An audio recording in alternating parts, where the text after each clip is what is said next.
my talk. Here we go. How he said he living life as a gringo, where you question where you fit in every time you mingle. They say you do this with not enough that. My rapping is really bad. This life as a gringo. Yes, hello and welcome to another episode of Life as a Gringo. I am Dramos, of course, and man, it's Thursday, so that means it's time for our Thursday Trends episode, and I'm not gonna lie, y'all, I have a lot to get off my chest today, so I'm flying solo. I know we've had a bunch of guests on recently as well, so hopefully you'll welcome me by myself today, but man, I'm pissed, and I'm heartbroken, and I'm frustrated and sad to be living in a country where things like a kid just going to school makes them a target for violence, right?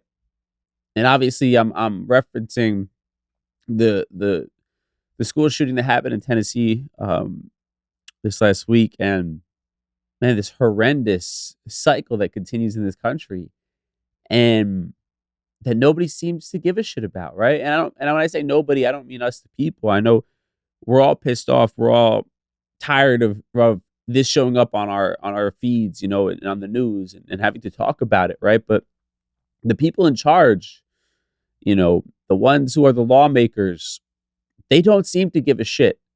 And specifically, I'm talking about the Republican Party. And I'm already getting on my shit. We're gonna get into it today, obviously, and it's gonna be a heavy episode. And it's going to be a lot, but it's necessary. We can't just bury these things in the back of our mind and think that they're going to get better on their own.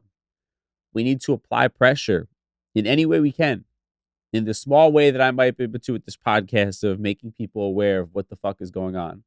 And in some way, hopefully, our collective effort can lead to these people waking up or valuing children's lives over this archaic right to bear arms as an American, right?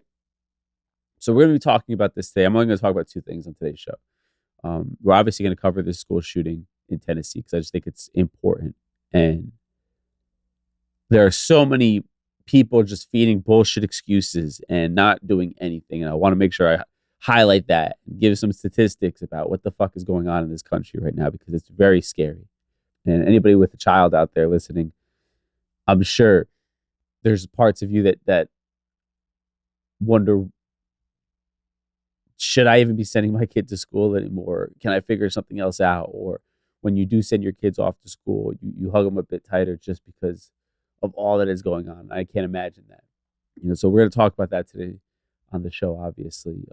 And I'll squeeze in a positive story as well, as I always try to do. Talk about how U.S. Latinos have so much economic power, and we need to start using it. So that'll be on our Mi Gente segment, our positive side of things. No Ask a Gringo on today's show. I was going to kind of ask what you all thought about guns and all this stuff, but I think we've talked about that before, and judging by my timeline, a lot of y'all are in agreement of something needs to change, right?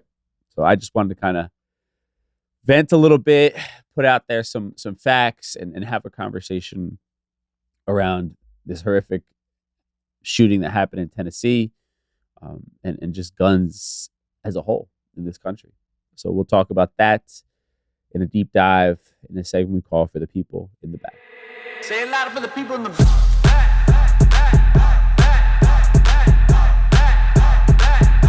Say it louder for the people in the back. Okay, so there was, as I'm sure most of you, if not all of you, have heard at this point, another school shooting. This one in Nashville, Tennessee, at the Covenant School, and it involved a 28-year-old shooter named Audrey Hale, who was killed on the scene by officers, but not before they were able to shoot and kill 3 9-year-olds and 3 staffers at the school. To their credit, the police entered and killed the shooter within 14 minutes, which is obviously a far cry from what we saw in Uvalde, Texas, which took, I believe, almost a half an hour, if I'm not mistaken, which took almost an hour and a half, if I'm not mistaken. Now, the shooter, Audrey Hale, was a former student of the school. They're still kind of waiting to see the full motive. Now, this is a person on the topic of guns. This is a person who legally purchased 7 firearms, which they hid at their home. And were able to do this even though they were under care for an emotional disorder. And they were actually seeking professional help, right? So there's records for this. The person that did this shooting, Audrey Hale, was under care for an emotional disorder and was still able to legally buy 7 firearms. Let's just sit on that for a second here. The argument that is often made when we have these shootings in this country is that we don't have a gun crisis, we have a mental health crisis. And let's sit on that argument for a second. Let's play that. Sure, there are a lot of people who need help. Mental health is a real concern. It is a undertreated, under-evaluated sickness, for sure. But if we know that, if we know we have a mental health crisis in this country, shouldn't we put implementations, shouldn't we put things in place that make it harder for people who are mentally ill to get firearms, right? Things like universal background checks.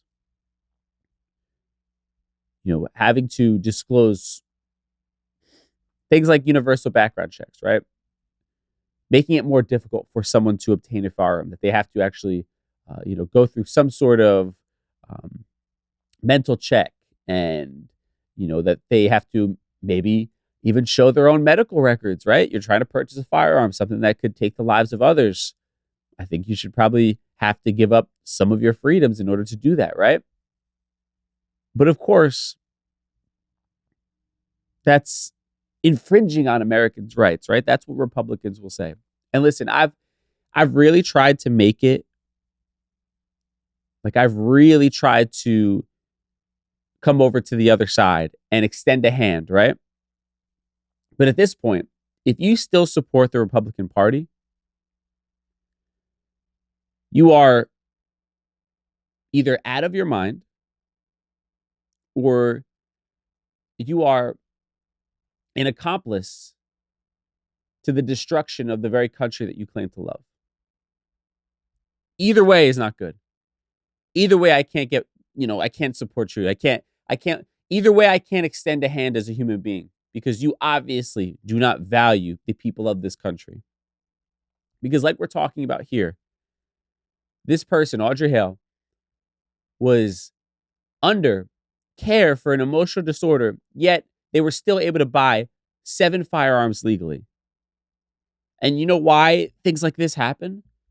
Because Republicans want to fight and make it easier for anybody to literally just walk into a store and buy a gun sight unseen. They literally just want to keep making it easier for people to have guns in a country where they have acknowledged themselves that there is a mental health crisis, right? And a perfect example is Florida. This last week, the House in Florida approved a measure that would allow Floridians to carry firearms without concealed weapons licenses. And the Republicans are calling this a permission slip, right? They got to get rid of this permission slip. So literally anybody and everybody in Florida, if this ends up getting completely passed, can just buy a gun and have it tucked into their waistband as they see fit. You don't care about this country. You care about living out some weird cowboy fantasy. You care about your Second Amendment. Meanwhile, the country itself is burning down. Kids are dying. Gun-related deaths are the number one leading cause of death in the United States of America, but we just want to keep giving guns out. Give them out. Give them out.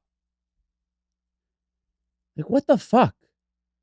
And by the way, the bill's approval would be the 26th state. Florida become the 26th state to pass a bill like this. And this nod to the Second Amendment rights. Because America, right? Because your right to bear arms supersedes a child's right to safely go to school and come home every day. How does that make sense? Only in America does that make sense. And of course, Republicans want to take away the spotlight from them and their backdoor contributions that I'm sure they're getting from the NRA, right? Republicans want to take away the spotlight from them on the fact that they want to give anybody and everybody a gun. And they want to blame somebody, right? They're not going to blame themselves for their lackluster approach to keeping us safe. No. Who are they going to blame? Well, it comes out that the suspect in this shooting was transgender. So, of course, the Republicans, who already have been on a tirade trying to remove the rights of the LGBTQ plus community, are now running wild with this. The Marjorie Taylor Greens of the world and all this. They're saying, we have a transgender violence problem. Within 10 minutes of police saying that the suspect was transgender, the hashtag trans terrorism trended on Twitter. Are you kidding me? Tucker Carlson on Fox News talking about we have a violent transgender problem in this country. None of it makes sense. It doesn't add up. It's not based on facts, but the Republican Party and those who support it don't give a damn about facts. But you know what the facts are? 95.7% of perpetrators of mass shootings in this country were male. 54.8% of them white. So you know what the actual numbers, the actual statistics tell us? Almost the entirety of mass shooters in this country are male, and majority of which are white. That's the problem we have in this country.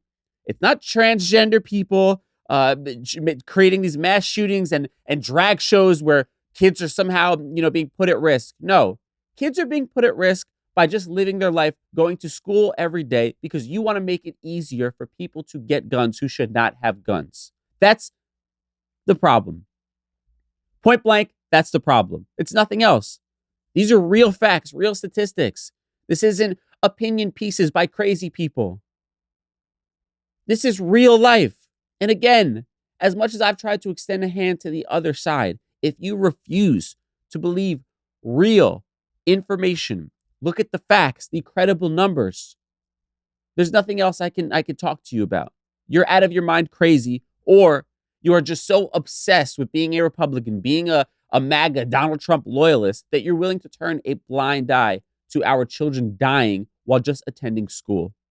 And you know what's crazy is that's not my opinion.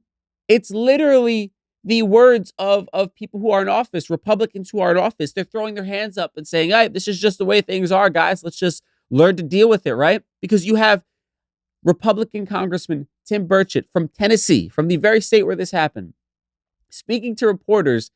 And when asked about this problem, he says, quote, we're not going to fix it. Criminals are going to be criminals. Interesting. If criminals are going to be criminals and we can't fix any crime in this country at all, why even have any sort of law and order, right? Why do you care about fentanyl so much? People are going to bring it over and do it anyway. Let's just throw our hands up. We can't do anything about it, right? People are going to steal. They're going to commit fraud. They're going to do drugs. They're going to drink and drive. Why should we implement law against any of this stuff, right? Because people are going to do it. So why do it? We can't do anything, guys. Let's just let people go and blow each other up and drive drunk and kill children and commit rape and commit assault and do and poison one another and do all these different things, right? Let's just let people do what the hell they want, right? Because they're going to do it anyway. That's the argument he's making. And then his second argument, which he thought he had like some sort of mic drop argument, it was this. He said, quote, my daddy fought in the Second World War, fought in the Pacific, fought the Japanese. And he told me, he said, buddy, if somebody wants to take you out and doesn't mind losing their life, there's not a whole heck of a lot you can do about it. Now, this idiot thought that he had a mic drop moment. But do we realize this man is comparing war to a child going to school? So the same rules that apply in a wartime period should apply to children at elementary school. Make it make sense. And further, asked if he thinks there's any role for Congress to play in reaction to this, he doubled down by saying, quote, I don't see any real role that we could do other than mess things up. Honestly, because of the situation, I don't think our criminals are going to stop from getting guns. You could print them out on the computer now, 3D printing. I don't think you're going to stop the gun violence. I think you've got to change people's hearts. As a Christian, as we talk about in the church, I've said this many times. I think we really need a revival in this country. End quote. So the church is the answer. That's your answer is to pray away the hate in people's hearts. We all just need more prayer, and then gun violence will stop in this country. This is where we are. These are the people that have been elected to lead us, that literally think that just everybody going to church on Sundays is going to solve gun violence in this country. I'd like to quote John Leguizamo, who was on the Daily Show, was hosting the Daily Show, and he said, quote, "That's the best you have to offer? If you don't have any ideas how to keep our kids safe, get the fuck out of the way and go work at Pinkberry or some shit." And I think he summed it up perfectly. If you're throwing your hands up in the air and saying there's nothing we can do, I don't know what to do, after 3 9-year-old kids and 3 staffers are senselessly murdered in a scenario that is far too common in this country, if your answer is not much we could do, then you need to get the hell out of office and make room for somebody who actually wants to make this country a better place. Because you are just taking up space, collecting checks from God knows who, just so you can call yourself a congressman and have the pats on the back and the ego stroking that comes along with that. Because you are not actually interested in helping the people who have entrusted their vote onto you. You literally are saying, there's a problem. I don't know how to solve it. I'm not going to bother trying. That is the current climate of the elected officials in this country. And I'd like to bring up some statistics, right? Because here in America, the propaganda is that we are the greatest country in the world. You don't like it here, go live somewhere else. America, right? And we love to put down other countries, right? We hear this. We don't want people from these banana boat countries coming over here, right? They're uncivilized. They don't contribute anything. They're violent. They're bringing drugs over the border. This, that, and the third, right? We think we're so much better than everyone else. Do you want to know what the reality is? The reality is that the U.S. has 57 times as many school shootings as the other major industrialized nations. And I left out one word, combined. Yes, the U.S. has 57 times as many school shootings as the other major industrial nations combined. That is not a statistic to be proud of. That is not a statistic that America should be number one in. But we got to live by our Second Amendment right. We got to have them guns, right? We got to have that. Doesn't matter how many kids have to die in our schools, as long as Ricky down the road gets to have a pistol in his waistband, right? That's all that matters. And let's also break down some more statistics here in the conversation of total gun deaths in general, right? Again, remember, America looks down on these other countries. We are number one. These other countries are shithole countries. They are banana boat countries. We don't want you here. We don't want your people here. You guys cannot assimilate into our way of living. Okay. Well, let's look at a 2019 statistic. Countries with the highest total gun deaths, right? Number one was Brazil, 49,436. Guess who was right behind Brazil? 37,038 gun deaths, the United States. And this is according to, and this was as of 2019. The U.S. was number 2 in the world for countries with highest total gun deaths. And guess what? Guess who we were above? We were above countries like Venezuela, Mexico, and Colombia. Now, these are countries that we look down upon, that we don't want to see crossing our border, that are stealing our jobs, are bringing drugs across the border, are violent criminals and rapists, according to our former president. Yet, guess who has more gun-related deaths than all of those horrible countries, right? And I'm using air quotes, those horrible countries. The U.S. does.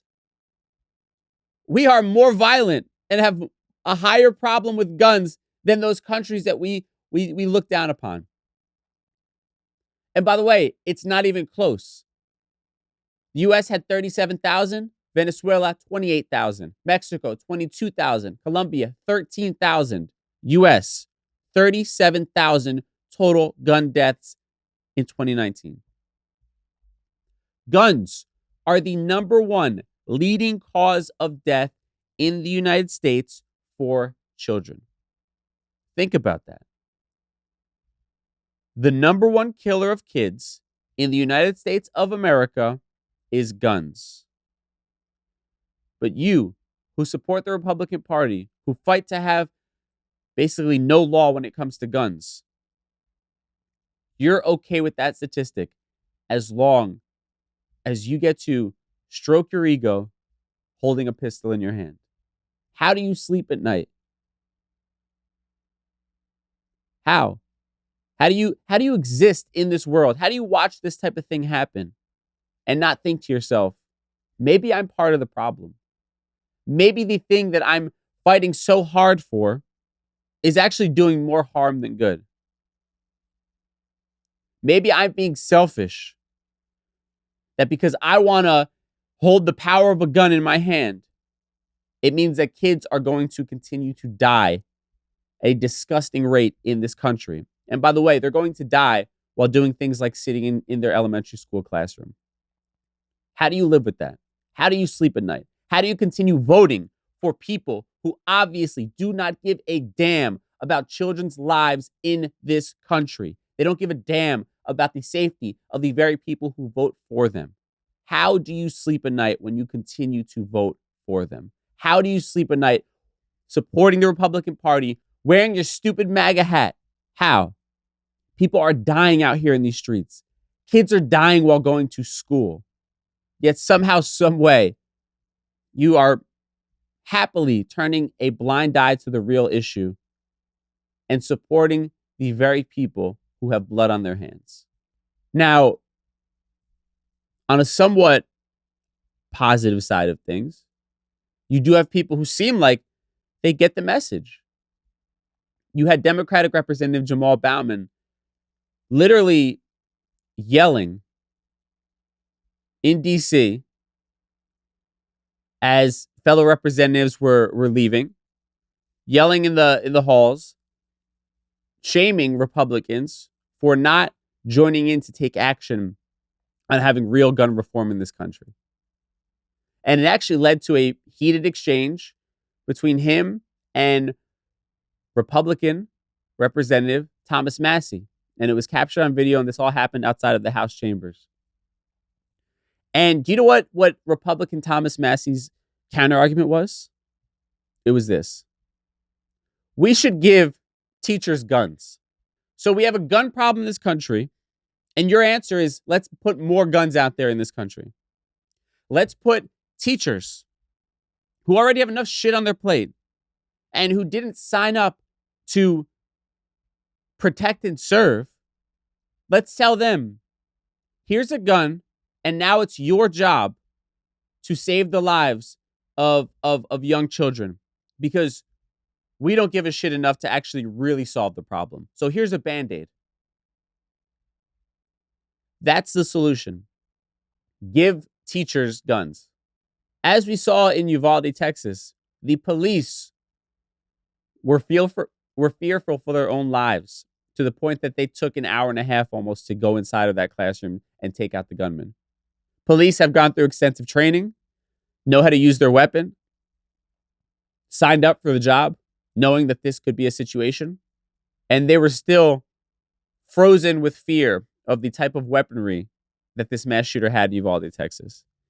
Yet your answer is, even though we know the trained professionals are having an issue, generally speaking, having an issue handling these shootings, we think our savior is going to be a 20-something-year-old teacher, a 65-year-old teacher getting ready to retire. The answer is, let's just throw them a gun and they're going to be our saving grace. That tells you a lot. It tells you that they don't give a fuck about teachers in general, right? Because if you did, you already know that teachers probably have one of the most difficult jobs in the world, are grossly underpaid, and have a hard time doing their job to begin with in normal circumstances. But now on top of that, let's also tell them that they need to become police officers themselves. Then they need to have weapons training. They need to somehow, some way, in the face of death, want to be the saving grace and are expected to be that. Yeah, that makes a lot of sense. It's just idiocracy. And I find it hard to believe that people are that stupid. Then again, when you see some of the clips of people at the Trump rallies, it makes a lot of sense. There are a lot of idiots out there. But I generally think the majority of these people, the ones in power, the ones at Fox News spewing their lies and their hate on a regular basis, they're not dumb. In fact, they're incredibly smart. That's what's scary. They know what they have to do in order to maintain power at their given position. And they have somehow, some way, gotten rid of any sense of conscience that would remind them that what they're doing is wrong. They have put their own needs and wants, and by the way, not on a level of their own survival, but their own greedy, capitalistic needs and wants, above that of the very people that they represent and the country that they claim to love so much. And you, as Republicans, continue to support this nonsense. A vote for a Republican is a vote for more mass shootings, more children dying at their schools senselessly. There's no other way around that. Republicans are doing nothing to change.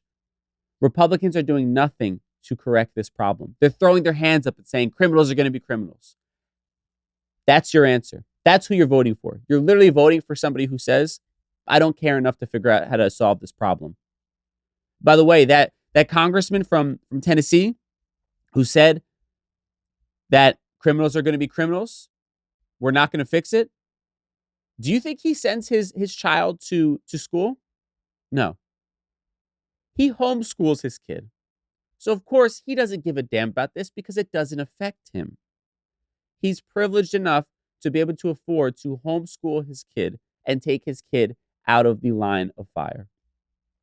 But everybody else, the regular, everyday people who maybe don't have the means to homeschool our children, we have to live with this fear each and every day that every time you say goodbye to your child, it may be the last time that you see them. And if you continue to vote for the Republican Party, to support the Republican Party, you are literally condoning us living in a world where sending our kids to school may be us sending them to their death. And I hope you could sleep at night knowing that. Now, with that said, that was heavy. But it had to be said, it had to be talked about. And honestly, I had to get it off my chest. So I appreciate y'all giving me a platform to do so. We're going to take a quick break. I need it. You might need it. And then we'll do something positive here for our Mi Gente segment. Mi Gente.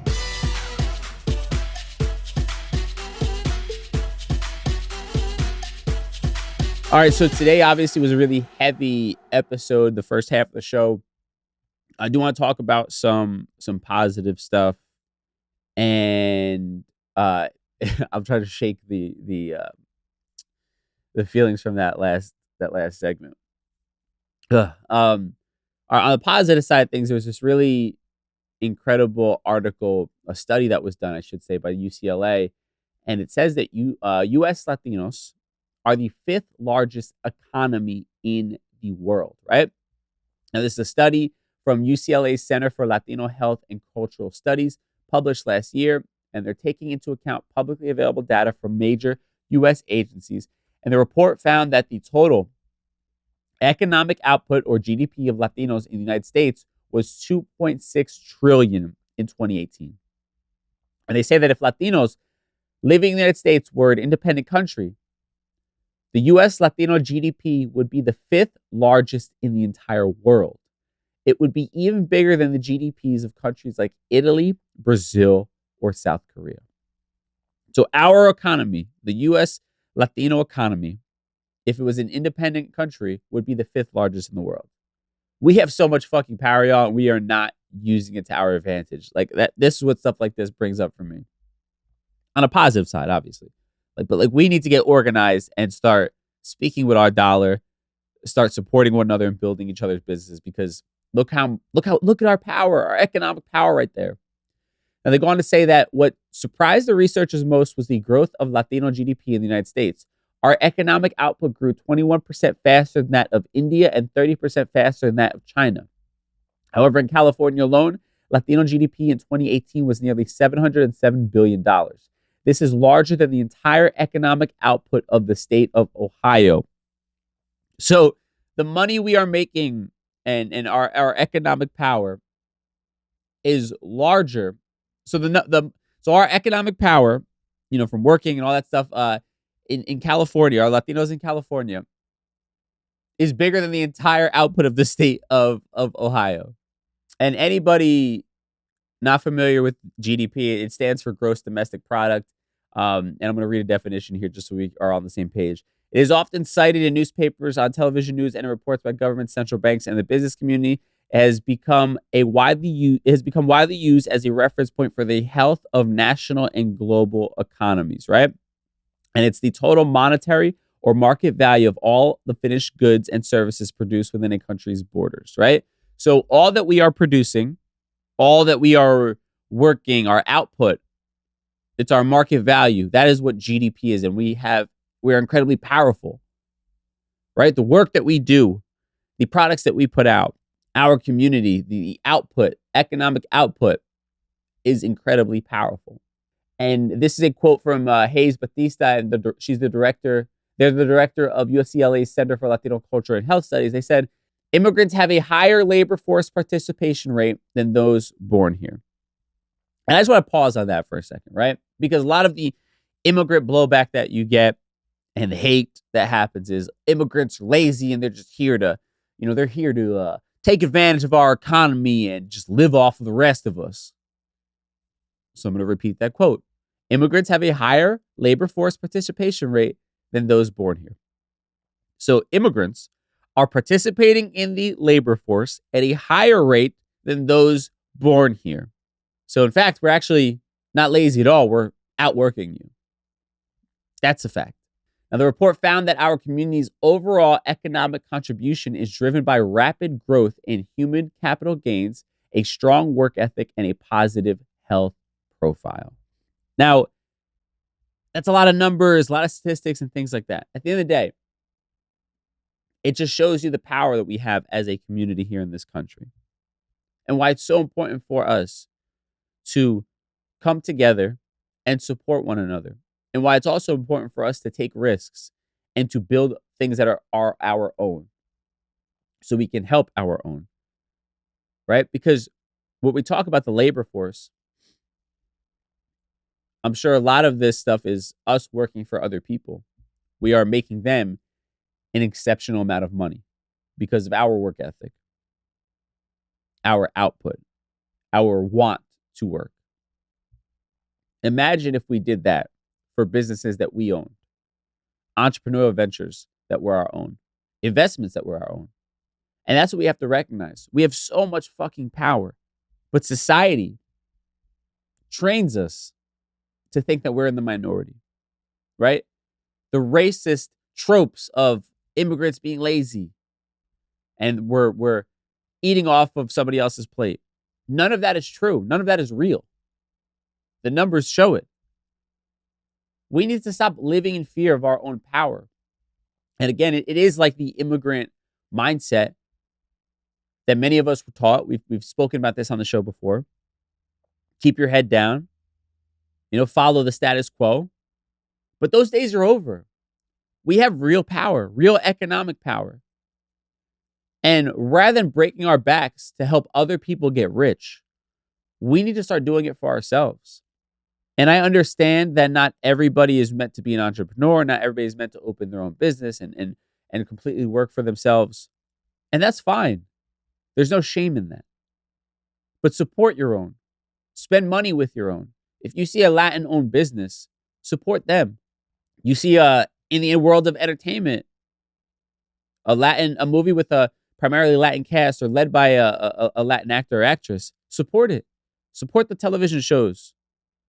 Because that's what we need to have the money keep pouring back into us, right? That's what we need to have those who are the leaders to be able to be put in positions of power where they can lead and they can give back and they can throw the ladder back down, right? Support, support, support.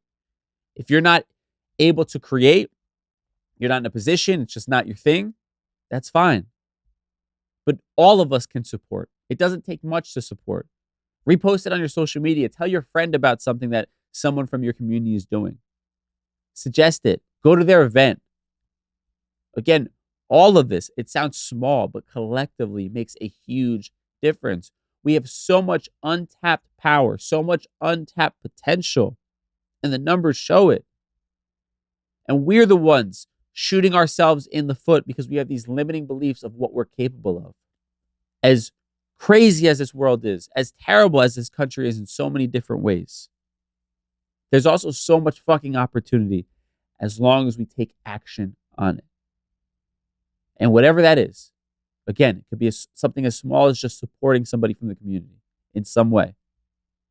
But we all have to do our part, or else all of this power, all of these numbers that we have, again, goes towards making someone else outside of our community rich. And that's a story as old as time. And I personally would like to break that chain. And with that said, let's tie everything we talked about today in a neat little bow. We'll do a recap in a segment we call Conclusion Stew. Time for conclusion stew. All right, so today was a lot. I know it was, but it's important. We can't hide from these conversations. We can't hide from the reality of what's happening in this world. And we can't hide from the fact that the people put in place to protect us, to carry out what's best for us in this country, do not give a shit. It doesn't affect them. You have this congressman in Tennessee saying there's nothing we could do. We're not going to fix it. Of course he could say that. He's privileged enough to put his child in homeschooling.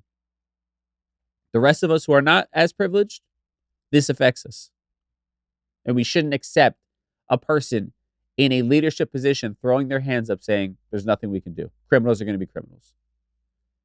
The fact that his mind went to comparing a child going to elementary school and getting murdered, comparing that to wartime, World War II, shows you where his head is at and the demented place that he exists in. And again, I've always tried to extend the hand to the other side. But at this point, if you continue to support the Republican Party, you're co-signing all of this senseless killing that happens in this country. For us claiming that, we don't want to be, we're not one of these banana boat countries and we're not one of these shithole countries, the numbers show we are actually more of a shithole country than we might be willing to admit. Because if kids can't safely go to school and get an education without the fear of death, I'd say we're not doing very well as a country. And all we can do is pay attention to these things, use our voices, and vote. We have to vote, come out in record numbers, and get these assholes out of office. That's the only way. Anybody who does not support massive gun reform in this country needs to be exiled from their position. We need to vote them out every time we get the chance. That's the only way things are going to change. Your vote counts. When we all add up our votes one by one and we all show up, it counts and it makes a difference. Show up for your local elections. Show up for every election, every place that you are allowed to have your voice heard. We need you to show up. All of us are depending on you. Now, when it comes to our economic power on the positive side of things as a community, it's more of the same. We got to get better at organizing. Look at the power we have.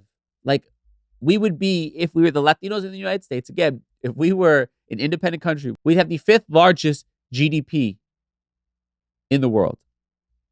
Our market value the total, monetary value of the goods that we help produce. That's all made up of our GDP. And imagine if we were the ones actually owning the products and businesses that we're helping produce. Like, we have so much untapped power. We have to come together. Those who are gifted in the way of organizing, I beg of you, organize, support one another, create, start a business, try something. If you are not that person, it's okay. But support in your own way.